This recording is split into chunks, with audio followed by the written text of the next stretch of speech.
Bonjour une fois de plus, chers compatriotes. Je disais tantôt qu'il fallait qu'on rentre pour dire que les coupables de tueries qui ont eu lieu en RDC depuis 1996 ou un peu avant, les auteurs sont connus. Et ils sont connus parce que, je cite et je ne cesserai jamais de le citer, il y a l'armée rwandaise officielle, régulière rwandaise, qui avait traversé les frontières jusqu'en RDC. Et c'était le début du calvaire du peuple congolais. J'ai toujours dit, nous tous avons vu James Kabarebe à la tête d'une grande armée bien organisée, bien entraînée et bien équipée venir au Congo. J'ai perdu mes frères. Je les ai perdus en ce moment-là. J'ai vu des gens être battus à mort, seulement parce qu'ils portaient des sandales ou des babouches. Les victimes sont connues. Nous avons vu des soldats ougandais qui portaient des histoires de mèches sur la tête. L'armée régulière ougandaise était en RDC. Nous avons vu des Burundais. Ils sont venus, on les a vus à l'Est. Et Laurent Désiré Kabila avait recruté des Angolais pour essayer de faire face des Zimbabwéens. Ces gens sont connus. Il y a les Hutus, génocidaires du Rwanda, qui avaient été jetés en RDC par les Nations Unies. Et à un moment donné, il n'y avait plus d'assistance. Ce qui est marrant, c'est qu'ils avaient traversé les frontières sous la conduite de l'ONU avec leurs armes, avec tout ce qu'ils avaient. J'ai vu dans des camps de réfugiés entre eux se chamailler et s'entretuer avec des grenades. On n'avait jamais mené des enquêtes pour désarmer ceux qui possédaient des armes dans des camps. Ils sont connus. Et en dehors de ça, il y a certes certains citoyens congolais. Et j'ai toujours dit, en ce qui concerne les Congolais, le linge sale, c'est lave en famille. On trouvera un espace, un cadre pour discuter des crimes commis chez nous, des tribunaux locaux, nationaux, ou même des tribunaux de circonstances, pourquoi pas. Mais nous nous attaquons d'abord aux gens qui avaient importé les massacres, le génocide, et les génocidaires, et les génocidés devenus génocidaires en RDC. Ils doivent être poursuivis. Je parlais, et j'avais même jusque-là déposé une plainte contre les soldats des Nations Unies. Et jusque-là, au pays, on ne veut pas lire ou nous dire quelles sont les annotations. Parce que nous attendons qu'on nous appelle pour qu'on puisse discuter de la question, mais notre parquet n'appelle pas. Mais j'avais adressé une plainte, j'avais réservé copie au bureau du procureur de la Cour pénale internationale qui avait accusé réception. J'avais réservé copie au niveau du Conseil de sécurité de l'ONU. On n'a pas réservé, on n'a pas accusé réception, mais c'est parti par mail parce que on a les adresses. Ça avait été lu, mais il n'y a pas eu de réponse. Des soldats des Nations Unies s'étaient rendus coupables de plusieurs chefs, de plusieurs griefs. Mais en citant, je peux citer en passant, Akasheke ici à côté, vers Kalehe, lors de la venue d'Nkunda. Là, nous sommes après la période enquêtée par le rapport Mapping. Et que des citoyens congolais réunis autour d'un militaire qu'on appelait Kisayura, qui venait d'être tué il n'y a pas longtemps, avaient résisté contre l'avancée de gens qui considéraient comme des agresseurs à l'époque de Laurent Nkunda. Et la MONUSCO avait bombardé la position de ces jeunes gens pour permettre à mon humble avis, à Laurent Nkunda d'avancer sur Bukavu. Et à son arrivée, ces soldats et lui-même étaient dans des chars des Nations Unies, bien protégés, bien escortés. Je ne dis pas ce que je n'ai pas vu, je dis ce que j'avais vu.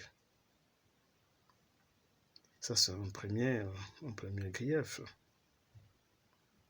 Sans oublier qu'on pouvait commencer en 1994 avec l'arrivée sur le sol congolais des réfugiés rwandais armés. Ils nous ont été amenés par le HCR. Ils n'ont pas été désarmés par les Nations Unies. Et ils créent une désolation.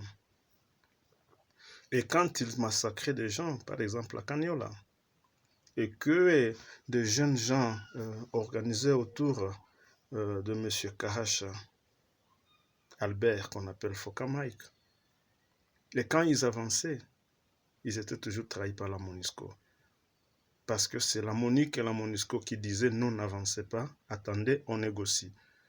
Eux, ils allaient rencontrer les FDLR pour discuter avec eux. Et en rentrant, ils disaient, vous n'avancez pas. Et dans l'entretemps, ils s'aimaient désolation. Mais pourquoi les Nations Unies ont sécurisé les assassins de mes frères? Nous sommes à Bukavu. Je suis à Bukavu maintenant. Il n'y a pas beaucoup de mois. Je suis allé voir le chef de bureau de la MONUSCO, ici à Bukavu. J'avais échangé pendant quelques temps avec lui, lui disant que j'allais attaquer en justice les soldats de la MONUSCO. Et il pouvait trouver beaucoup de réponses. Mais à une question, il n'y avait pas de réponse. Ici, au rond-point ISP à Bukavu, où l'on avait enterré mes frères, plus de 600 personnes, et de jeunes gens du quartier enterrés, parce que les morts s'est décomposé, les cadavres s'est décomposé déjà sur la route. Nos routes étaient vraiment jonchées de cadavres. Mais les soldats de l'ONU, la MONUSCO, la mission onusienne, est venue creuser, déterrer, et le sol et son contenu avaient été emportés jusque-là à Bukavu où je vis. Il n'y a personne qui peut vous dire exactement où est-ce que ces sols partaient, contenant les ossements de mes frères. Et j'avais demandé, et à ça, qu'est-ce que vous dites? Pourquoi l'ONU va contribuer à effacer les preuves des crimes qu'il y a eu sur mes frères au Congo? Je ne sais pas si ce n'est pas de la complicité. Je ne sais pas si... comment on peut qualifier ça? Les auteurs sont connus. Le rapport mapping a été écrit par des experts et des envoyés des Nations Unies. Et ils avaient choisi des crimes à inventorier et d'autres non. Pourquoi Kaniola n'existait pas dans le rapport mapping? Alors que l'ONU allait chaque fois discuter avec des FDLR qui tuaient mes frères à ce niveau-là. Donc c'est un rapport, bien sûr, qu'on peut prendre comme soubassement, mais qui doit encore être enrichi. Il y a eu des crimes indescriptibles. Plus de 10 millions de personnes tuées sur le sol congolais. Un génocide tue. Un génocide compté volontairement. Un génocide que le monde tait volontairement. C'est inacceptable. Et c'est ça la justice. Et je comprends bien le gouvernement congolais, sous perfusion et sous pression, ne veut pas ou se sent incapable d'avancer dans le sens d'exiger un tribunal pénal pour le Congo. Peut-être qu'il y a eu des accords, je ne sais pas. Peut-être. Mais le Rwanda, l'Ouganda, le Burundi, l'Angola, le Zimbabwe et les Nations Unies doivent répondre des crimes commis en RDC. S'il existe la justice. Et moi, je crois en la justice. Si la justice congolaise a des problèmes, la justice internationale doit nous montrer qu'elle est juste.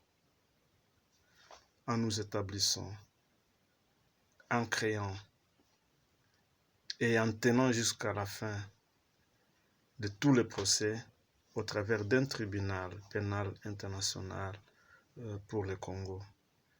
Je suis député élu. J'ai ma base derrière moi. Je représente le peuple. Le peuple veut d'un tribunal pénal. Le peuple sait que la MONUSCO l'avait abandonné, empêchant par défaut, ou avait contribué au massacre.